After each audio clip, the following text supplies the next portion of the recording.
Good evening. Sorry to interrupt the regular schedule of the broadcast of the Matt Green YouTube channel. We're receiving breaking news from the north of the border. Reports suggest that a man has been spotted in a secret Scottish location surrounded by mysterious black boxes with wires. Yes, that's right. We cross now to our foreign correspondent, Uncle Mark, with an exclusive update on the state of the TVR electrics brains. Mark, can you hear us? Excellent. Over to you. Hello, Uncle Mark here from my very messy office with an update on what we're doing with the electrics for the Cerbera. As we can see, so this is the collection of ECUs. We have this one is the main engine management control unit. Not tested it really yet. We know it boots because we've seen information coming out the debug port. But I'm waiting. We've ordered a connector to see if I can actually test some of the signals coming in and going out. This is the engine ignition system. Effectively controls the old-fashioned key system, so it fires up the ignition voltage and starter voltage to trigger the solenoid for the starter motor. As you can see, the boxes aren't brilliant. There's a cut with some sort of saw at the factory. We have various lights. So these that's the box for the main light. That one smells of wee. This one's for the indicators. And we have the heater control unit. And we have probably another important one is controlling the door locks and windows and things and making sure it all works. And this final one is for the stereo. If we maybe even play a tape or a CD.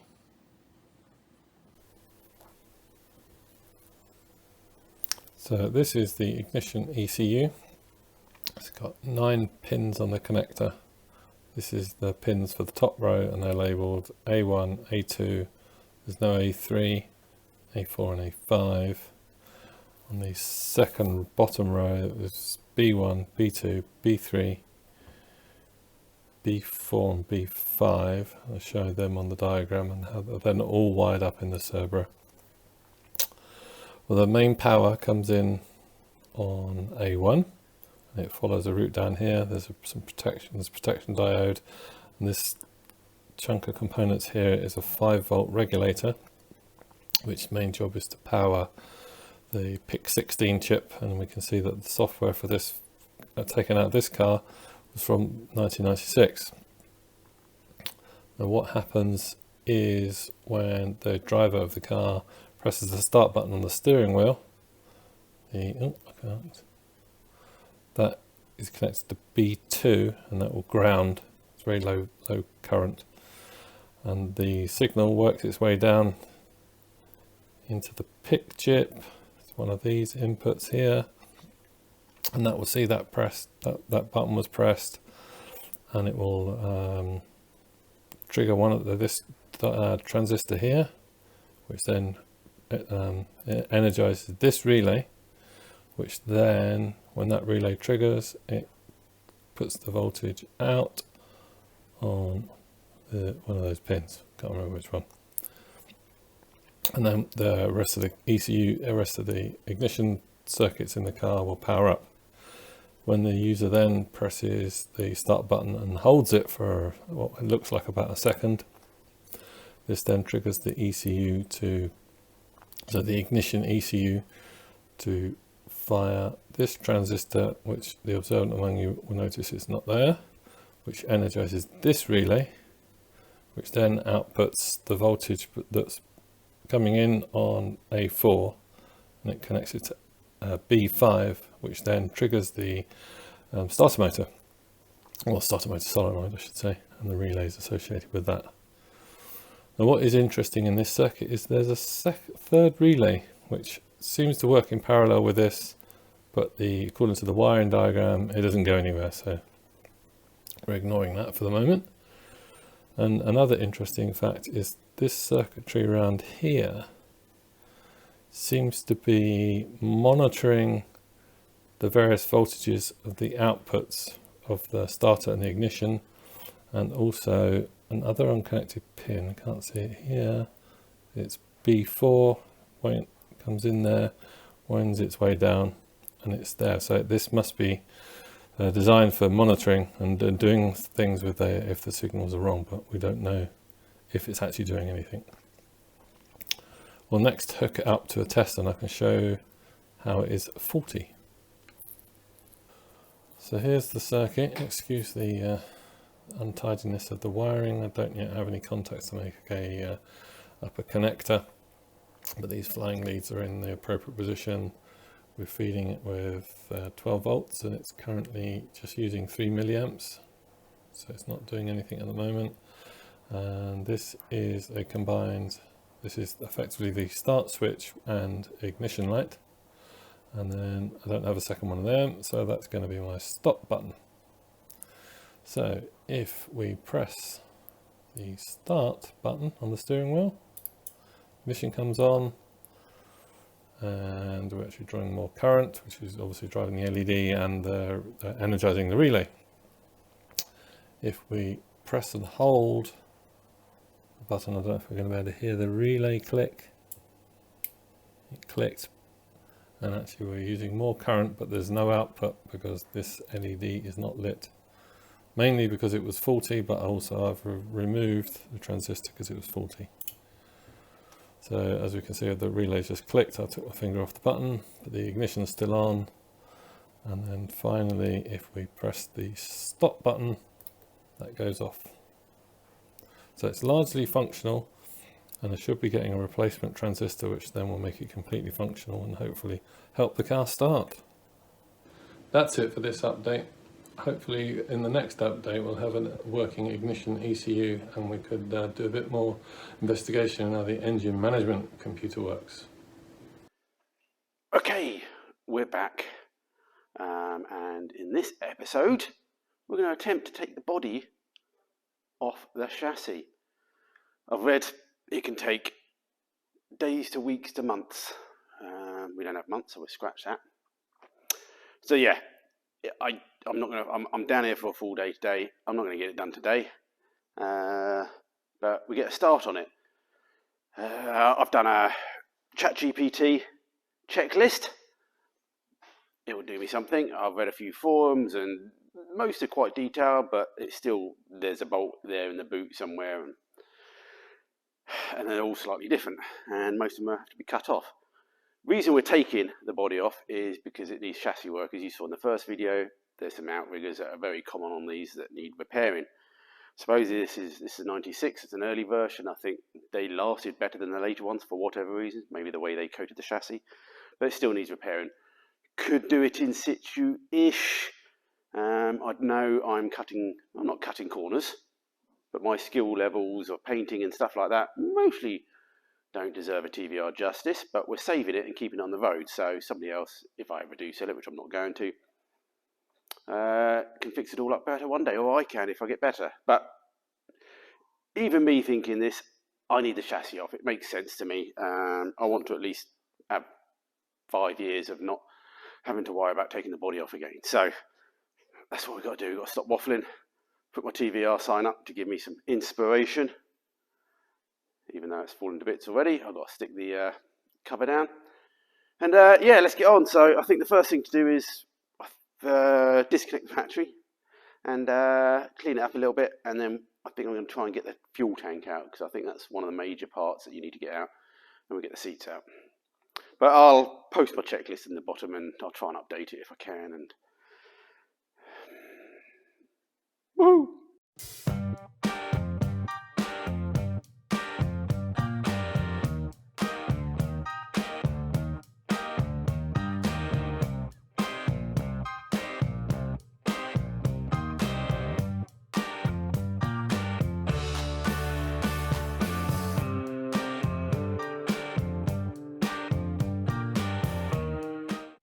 Okay, sit rep. There's a return pipe that goes into the filler neck. You need to undo that. Little sort of 8mm, 10mm pipe. Two big Jubilee clips hold a rubber hose on that goes to the filler neck. I don't know how that filler neck's held in. I'm guessing glue, because I can't see any screws. I'm hoping there's going to be enough wiggle room on that pipe to get it out. There's two bolts down here that go into the body / chassis. One snapped, the other one I had to ground off. And then there's another 2 bolts that go through there, but they're not captive. It looks like you need to have somebody on the inside to get through the helmet hole. Yes, that is a thing, a helmet hole, and get a span on it. So yeah, we're doing well so far. It's been an hour and I still haven't got the tank out. And I couldn't even get it drained because the little silly pump I got is for a gravity fed thing. So there's obviously a hose that goes through the floor somewhere as well. So we'll have to deal with that in a minute. Okay, those 2 bolts out. I managed to duct tape a spanner to the inside. Maybe it would have been easier to sort of duct tape a socket to this side actually, and then get inside and do it. But anyway, either way, we've got both of them out, surprisingly. Obviously they're not covered in rust because they're not on the outside. Just going to mark up these control boxes one more time with a bit of tape. This one's got a nice little bodge on it. Must have been a dodgy connector or it's blown. This one's quite surprising. Look, it's got a date on it, 05, so that's been replaced at some point. This one, whatever goes in there, which I don't know. Yeah, that looks nice as well, doesn't it? Anyway, come on, tank out. We're cracking on. I maybe wouldn't do it to a nice clean car, but I've got the pry bar underneath that, the gentle tapping. So yeah, it's not even stuck in, I don't think, but we can maybe print a gasket or maybe some sort of sealant on there, but that doesn't really stick, just to help a bit of. It is slightly raised there, so maybe water doesn't really go in. In worst case, it goes into the boot, doesn't it? Not into the pipe. Anyway, that's the last bit, I think. We just got to figure out how to drain it. Okay, I haven't quite ended up trying to drain the tank, but just to show you, I can't see it. Can you see it? There. I could have pulled this out. This came out a bit further, but there was enough room to maybe get down in there and take that connection off. But what I've done is I'm going to replace all the pipes. So I've just cut the one where the fuel pump is, blocked it for the moment, and then pulled it through. And it's just coming through now, let me see. So yeah, let's get this tank out.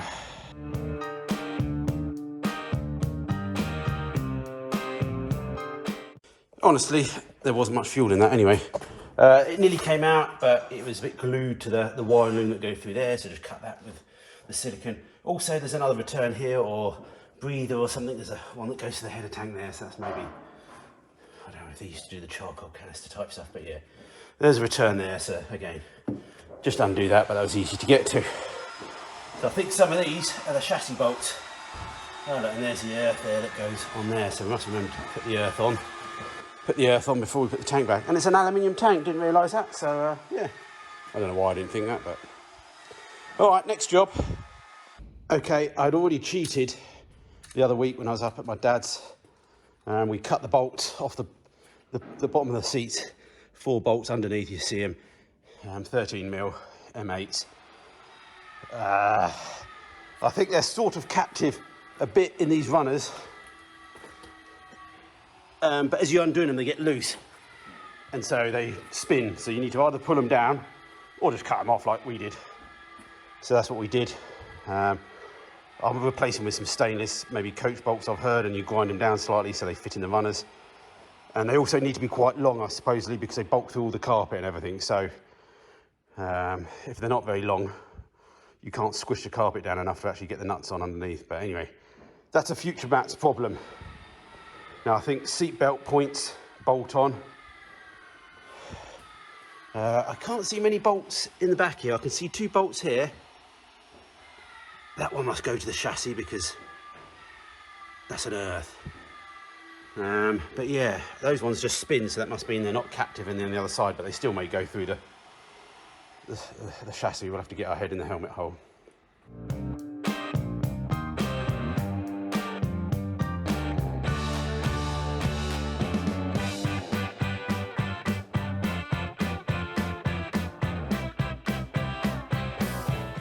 Okay, I'll try and find and explain where I found bolts. There's under where the seat goes, cross member, there's 2, they're all 17mm head M10s. That one came undone, this one didn't, I cut it from underneath. Then you've got a roll cage that's built into the shell, and then there's 2 more there. They didn't come undone, surprisingly, so I've one started to, but then the head rounded off. So again, I've cut them from below And I've tapped one up, the other one's very stiff in there. I think I've seen some people where they've had to cut or something in there. But anyway, we'll see that if it lifts up. Then you come to the back seat here. Undo the seatbelt point. That's wherever that's gone. The chrome bar. Undo that. That goes, there's a plate that comes up. Then you've got two more down here where the seatbelt plate is. I got both of them out without moving the seatbelt, but I actually, in the end, I've undone the seatbelt. It's a very short bolt because there's a third one that just goes straight down into the chassis. I don't think it comes out the bottom, so the other two do come through. They're big, long bolts, and I'm assuming the front ones are long bolts as well, but I can't see them. These two aren't so long, I don't think. Yeah, there they are, I think. And then we've also got a seatbelt point here, which I don't even know how I'm going to get to just yet, because yeah, the fiberglass is in the way to actually get a good socket impact onto it. It's only a spanner job. Yeah, I'm guessing and assume, oh no, the top mounts should be okay because they'll be part of this roll cage that's built in. So it's just purely the bottom ones that are more than likely bolted, seatbelt points bolted to the chassis. Yeah, slowly. Coming back to that seatbelt anchor bolt, I don't like that. I don't know what to do yet. I might have to weld something on. There's two. One's an earth bolt here, again 17mm socket. Another one this side, didn't have the earth strap, but goes on. These two are spinning, so I think there's some captive some nuts on the back. Not too sure if they do go into the bodywork or not. So we're getting bored of there. I think we might have done all those. So that's sort of 7 bolts down the side, 6 with nuts that go all the way through the floor, 1 that doesn't. Moving to the front, definitely looks like we've got 2 17mm spanner bolts on the front here. Not going to be able to get the impact in there unless I remove the aircon, which it does need to come out. So we may remove the aircon as well. Already treated and removed the rad as well, so you have to do that. I think I did that in the previous video if you really want to have a look, but it's a pain in the arse. The main one is the bottom hose is a right bugger to get out. But once you've got that off, it lifts out. Yeah, it works on these like bobbins here, the old classic mini exhaust, whatever, hangers. Yeah, so anyway, let's get the aircon rad out because then I can get the gun on that, and I think that aircon rad's fallen to bits anyway, so we're gonna have to replace that. My sign's lighting up. I used hot glue. Oh, I think that was a bad idea as well, to hold the LED lights in, because I think they're getting a bit warm and melting the glue. Okay, sit rep. 2 bolts cut off, 2 bolts undone, another bolt undone, and the seatbelt moved out of the way. That one's just as annoying. These 2 down here, bottom of the A-pillar, cut off and tapped up. But this outrigger, I've forgotten the name of them, is gone, the plate that goes across where the bolt goes up this side. So I need to do something about that. I've just realised that there's 2 at the two more bolts right at the footwells there. They go right onto the front cross member. So I've cut one off, tapped it up. They're only short ones, I think. And I was going to try and buzz that one off as well, but I couldn't get the gun under it because I've been jacking the car up. Because basically I'm starting to lift the chassis up as well. I don't know if that's a good thing, but we get it up on axle stands, then try and lift the body up even higher, and then we can drop the chassis back onto the ground. I don't know. I need to tidy up as well. I'll have a sweep up in a bit. But then, yeah, I just took this, I was just trying to take this wheel off, but I've taken the bolts off, but the wheel ain't coming off. I've taken the nuts off because we've got to get to it. You can't see it in there. Basically, the steering rack, the steering column needs undoing because the steering column and stuff will come up with the car. The rack and everything will stay on there. So I think it looks like a 13mm pinch bolt. Aircon rad out earlier. Those 2 front bolts. That one undid. This one undid, then snapped. And so it's not all the way out, which is a bit annoying because I might get those through there with a reciprocating saw just to do it. Looks like there's some nylon-ish type bushes that go in between that. So don't need to lose them. It's now 2 o'clock, got a couple more hours left. We've got to keep going. This is just, I'm absolutely filthy. This is just horrible, rusty work, hot, sweaty. But yeah, my lights come back on. But can you see now? My hot glue gun system didn't work. Okay, we've got it jacked up a bit more. Those 2 bolts cut out down there. Weird handles. There's one on the other side as well. Maybe for the bonnet, but the bonnet has a release inside, so why would you have a secondary release? I'm sure I'll Google it and find out. Can't think what else it would be. It can't be door releases. There are a lot sort of hidden in the carpet nearly, but I don't know. Oh, getting tired, losing enthusiasm. Getting messy. Yeah, got a little bit of dirt on my face and my mouth. I've got to take the centre console out, I think, because you need to get to the handbrake and the gear stick. But that's part of the lower dash rail as well. It's all one piece. There's still 2 bolts somewhere, I think, behind the rear seats somewhere. Can't find them at the moment. I can see them underneath, or I can see where they go in. And I think we're nearly there with the bolts, apart from the seatbelt ones, which I'm trying to ignore. Hopefully the fairies will come in tonight and sort that out for me. So I'll grind them off. I'm still going to have a bolt sticking out. And because they're on the side of the tunnel, trying to lift that up. Gonna have to try and put another nut on there, weld another nut or something. Dirty and sweaty now. I think we've got 2 more bolts to go and electrical connections and brakes. But yeah, let me just go through them again. I'll try and go through them again, all of them, right near the end, or once I've got them all undone. Okay. On the driver's side, there's an extra bolt just here. Goes through the floor pan. Cut that off underneath, obviously. I've taken the rear headrests out, or the rear part of the thing, seats out. Shame no one's written anything. I've got a 7 on there. Don't know what 7 means, but I was hoping for something a little bit more ruder. But anyway, yeah, their headrests are held on by 2 10mm spanners, nuts, M6s. And then 3 screws along there. They then sort of pop off. And then, so basically, I don't think you needed to take the top seatbelt mounts off, but I did, just because then I can take all the seatbelts right out. And so basically at the bottom that hold the seatbelt reel on, they go into the top of the rear chassis. So 17 mils, I think. Yeah, no, 17, yep. Seatbelt points are 16 mil on this one.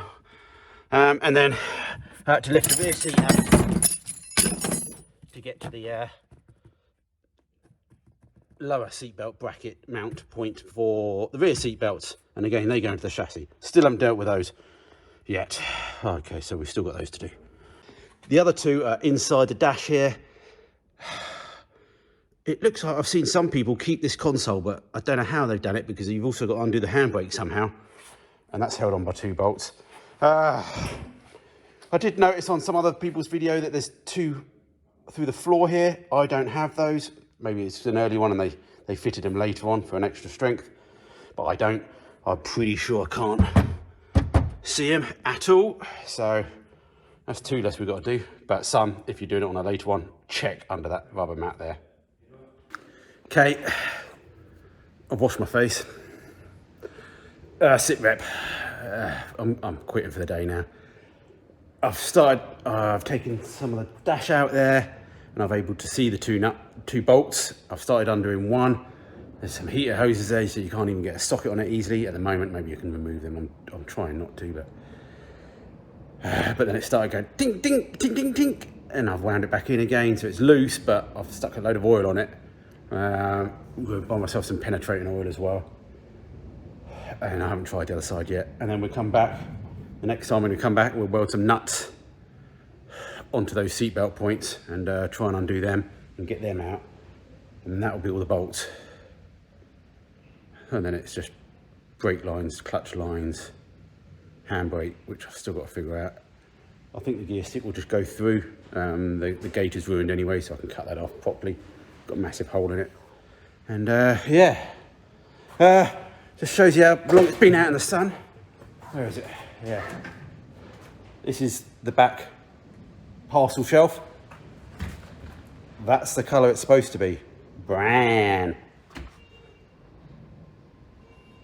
Yeah, it's been out in the sun a long time. Okay, day 2 in our adventure of taking a Cerbera body off. So we haven't got a full day, 2-3 hours max today, so add that to the total. I must have done 7 or 8 hours yesterday. Took a couple of hours to take the fuel tank out, and then I just spent the rest of the 6 hours or 5 hours just going through all the bolts, and still haven't got any. So we've got the 2 under the dash to do. We've got the 2 seat belts to do, which are going to need welding because they're going horizontally. We need to weld a nut onto those, I think, because I don't have a heat gun or anything. I need to try and free them off somehow. So yeah, I brought some penetrating oil down with me, so let's get some of that on the dash ones and see if we can get the dash ones off. Crack on, Matthew. I had to cut some fiberglass. This is the first time I've cut fiberglass on purpose. I welded a nut on, and I had a big nut on, and I couldn't really get a span on it properly. So I've cut away the back section there that allowed me then to get a breaker bar and a socket sort of directly onto it. I think I may... Oh, I have to re-fiberglass it, obviously. No, I'll cut the section that I can put back in, or I may leave it and leave it low like that and then fiberglass it back in, because that'll allow me to, in future, get the socket on it. Had to do similar to the other side, but not as bad a cut because they actually move the passenger seat, goes slightly further forward because it's a 3+1. You can get one adult in the back of here, supposedly. But the other side, I managed to get a 16mm socket on and managed to get that undone. I drilled a little hole as well, just at the top there, just to squirt penetrating fluid down. Hopefully it got there. We'll either bung that back up or make a little bung for it. Anyway, those 2 on the dash done. So that weren't too bad. Got the socket in there, and the penetrating oil helped. We're done with the bolts now. It's now a case of steering linkage, hoses, pipes, handbrake cable. Not a clue still, but we'll figure something out. I may just jack it a little bit just to see if things lift. Okay, sit rep. Light's gone out. I've undone the brake pipes and the clutch pipes on the sort of driver's foot well on the outside, in the inner arch. Disconnected some cables, throttle cables, things like that. I managed to jack up the front end a little bit and see it come up. Back end doesn't really come up, but when you undo the jack, you hear crack, and I've like literally not moved, so it's a little bit scary.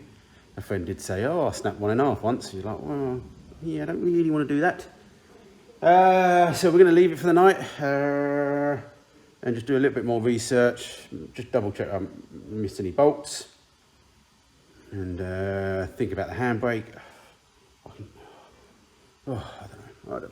Anyway, and I got distracted with the sanding because my compressor started working again now. There's like a little emergency switch that popped out, so press that back and it starts working again.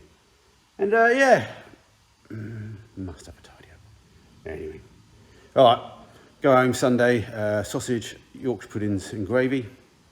Substantial diet there. And yeah, hopefully we get a couple of evenings down and get going, get this off, and yeah, we can get on to the next stage. But I think we've still got a bit of time while we're yet, but we got all the bolts, hopefully. Anyway, sorry about the mic, I didn't put it on, lazy. Okay, this may look sketchy on camera, but yes, it is sketchy. I'll get it slowly. We've finally got the steering column disconnected under the wheel arch there. And now you can see the front is coming up and there's lots of cracking noises at the back, which I don't really like. But so the front is loose. That's good. We'll strengthen that up a bit later. Not sure how we're jacking the back up at the moment, but I've got the handbrake still to do, I think. And then I'm sure there's a load of pipes in here that I need to sort, but I'm going to do them as I'm coming up. But end of night, sit rep, I'm going home. Body's still on, obviously.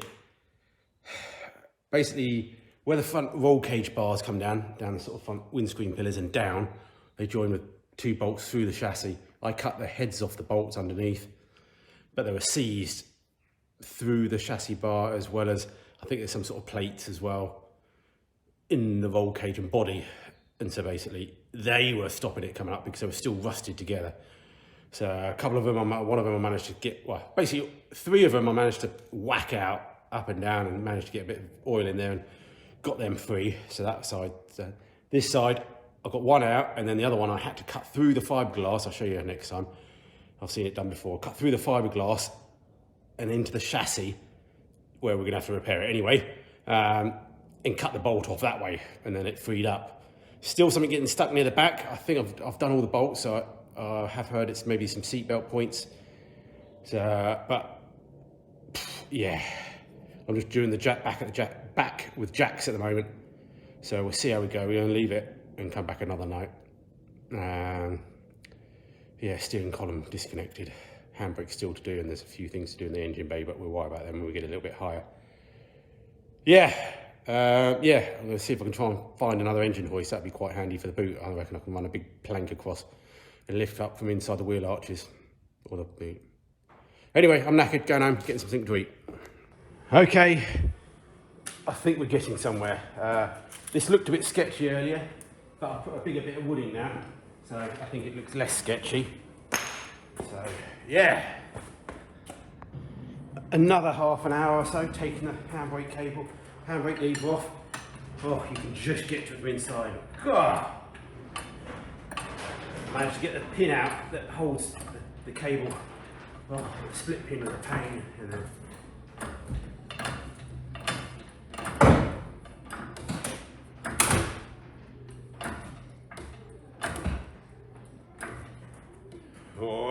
cracking noises.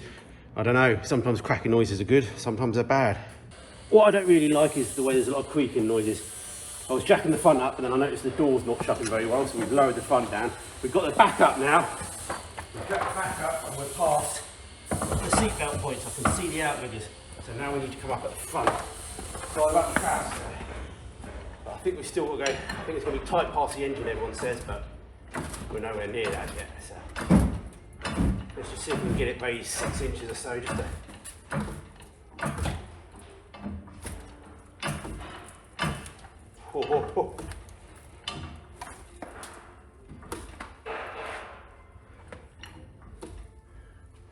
Hey.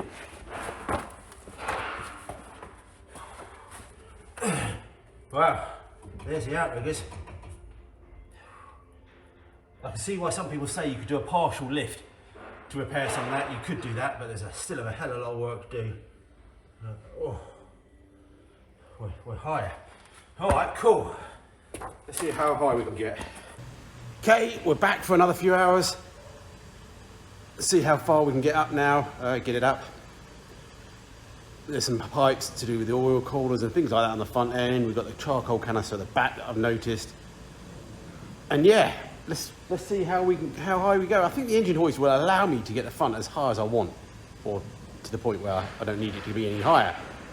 Back end, I could do with another engine hoist. I have got a big winch, but I've got nothing to go to at the moment. But we'll see. Roman style, brick by brick.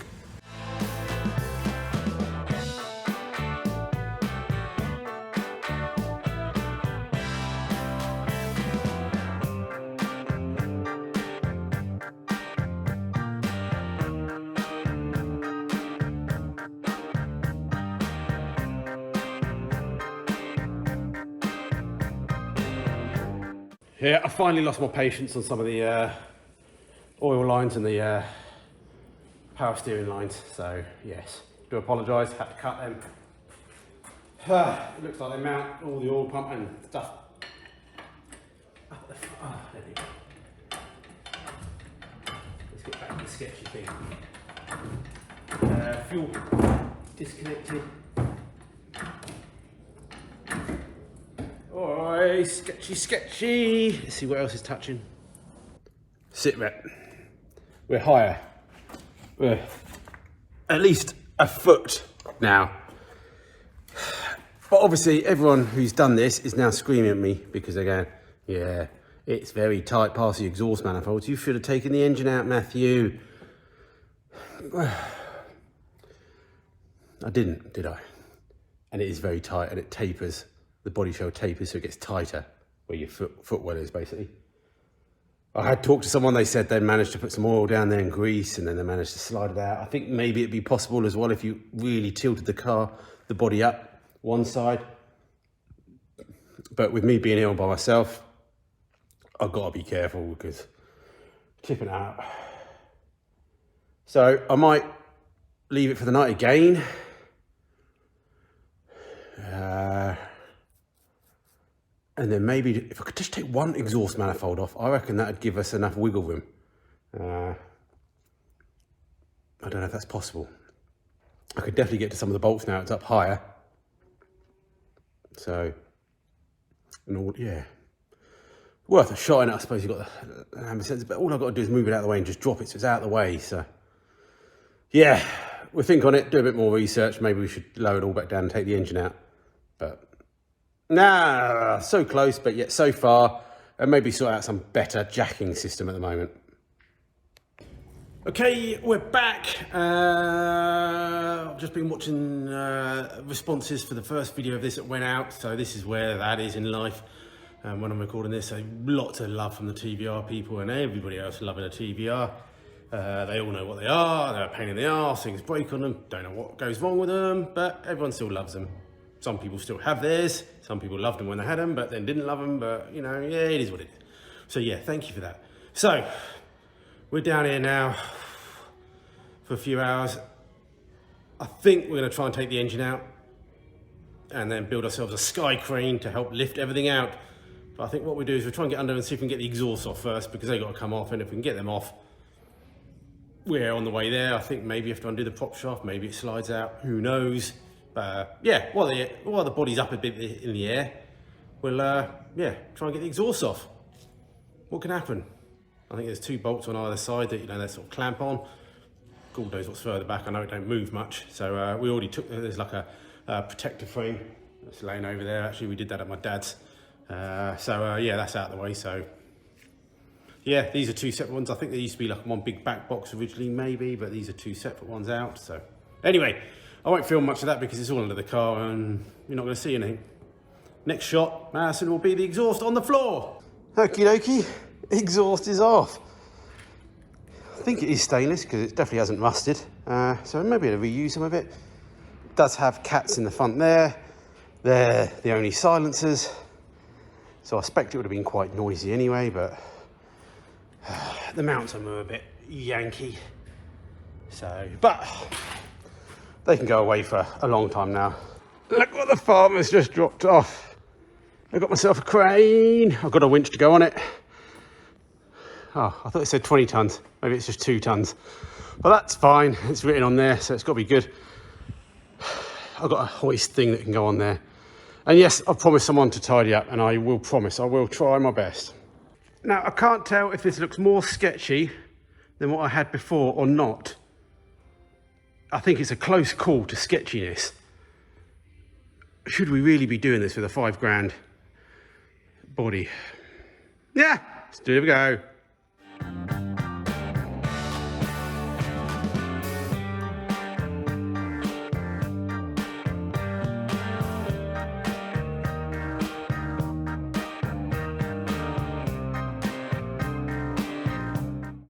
This is way sketchy, but this is my thumbnail, that's for sure. I shouldn't even be filming this, I should be just doing this. This is sketchy as hell. We need to move quickly. I don't know if I'm high enough yet. Hooray! Something's still attached. Perfectly safe, everyone, just don't go underneath it.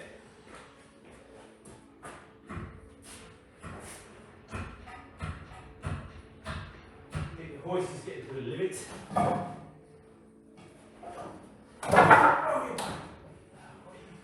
are you moving? Hey. Is it still connected somewhere? I've got any cables.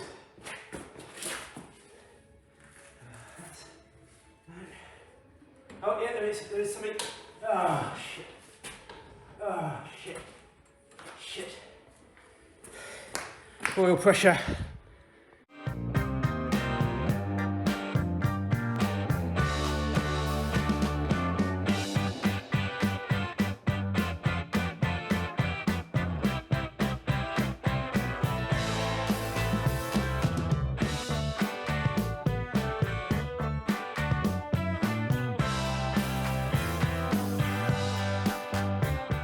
Yeah, so shoot me, I cut it.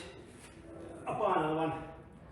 I ain't got time to fuck about. Really fast. Just caught the rear slightly. So alright, don't panic anyone. Got this.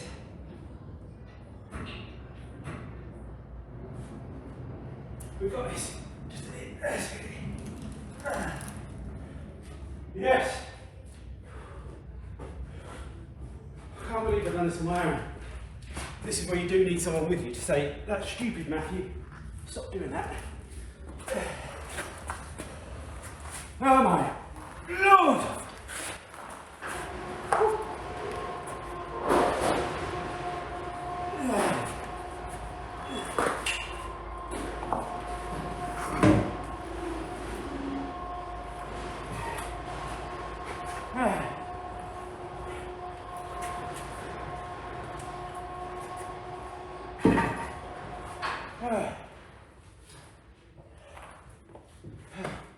Jesus, let's get this body down somewhere safe.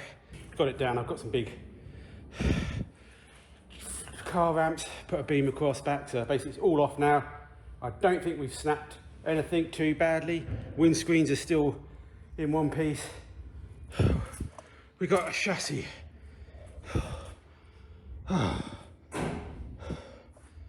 Yeah.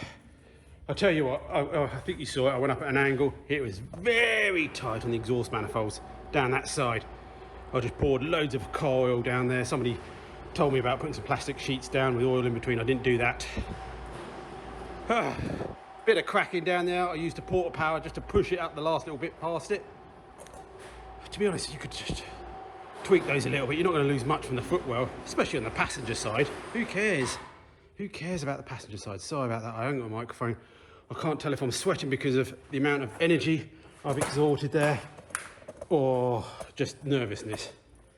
Whoa. I tell you what, I deserve a slice of pizza and a Stella. I do apologise if you can't hear me. But don't worry about it.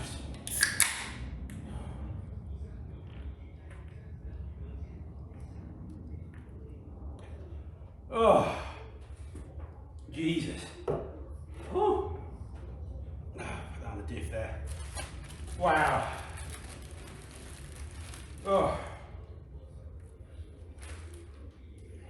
Two of you doing that, not a problem. Wow, still a problem, but a hell of a lot easier. First off, chassis not looking too bad. There's so much on there that I can see that's good. We'll do a quick one over in a minute. I'm going to wrap this video up, I think, because that's literally it. My next stupid video idea is to paint the car. I'm thinking, don't touch the chassis. We don't need to at the moment. We've got all winter to do that. We don't have long to paint. It doesn't look like it's ready for paint, does it? No, it doesn't. All right, it's all quiet next door now, so let's go round and just have a look at the good and the bad. So, pretty much the top. Not surprising, I suppose. I'm not going to do 0.5 zoom out. I'll get nice and close for you guys. You love a bit of rust. Looking like surface. I should grab myself a screwdriver, really. I'll just clean my hands. Hang on a second. Good news is, I'll do 0.5 actually, it's much better. Good news is that the door still shuts on the TVR, so that's always a positive, isn't it? So this is surface rust, but all fairly solid. Maybe I'll have to dig them out a bit more. I don't know where the pizza came from. But yeah, so that's all looking okay. I'm going to basically just wire brush all this down and get it done. Outrigger, inner riggers there. definitely surface rust, but we'll have to, once we get the wire brush on, we can really clean it up. We can sort of see the depth of it. Basically going to strip the whole thing down. I think that'd be the sensible thing. We're here. But you can, what happens as well, it's obviously the bottom bits where the water gets in quite a lot, but also the heat of the exhaust. The exhaust is so close to some of these bits, and it just burns the paint off, even though it's got heat shield on there. Once the paint's burnt off, obviously water gets in and just rusts it. You can see there must have been water coming up where the bulkhead was, or inside, because that's nearly inside the car there. Oh, yeah. Oh, it's a. Oh, I was silly. I went stupid on a couple of things, and I cut things when I was really trying my best not to cut things. So that's annoying, because it looks like a temperature sensor for the steering rack. Would you have that? Or some sort of sensor? Maybe it's just a push sensor. Oh yeah, so maybe. Oh, I don't know. I don't know nothing. Yeah, so not looking too bad. Yes, it's surface rust. This is obviously needs fixing all the way back here, so we're mostly, whether we replace the whole bar or not, I don't know. We'll have to just clean that all up. I welded in a little bit of temporary thing just to give me an idea of exact location, so we can rebuild that. But again, all this back here, you know, is all solid. So I've seen other people do it on YouTube, so it can't be that bad. We'll sleeve it and weld it. Chassis number there, hopefully it's all original. Let's just go around the other side. Hello pizza, I'll eat you in a minute. So again, yeah, we're getting some holes here. So, but before we chop all this out, we've got these points here as a reference, and we need to keep those references, and same as this one, even though this plate may need replacing or something, we want to keep the references, because look, again there, but again this is solid. So I think we'll repair this section. Yeah, this is the other main bit.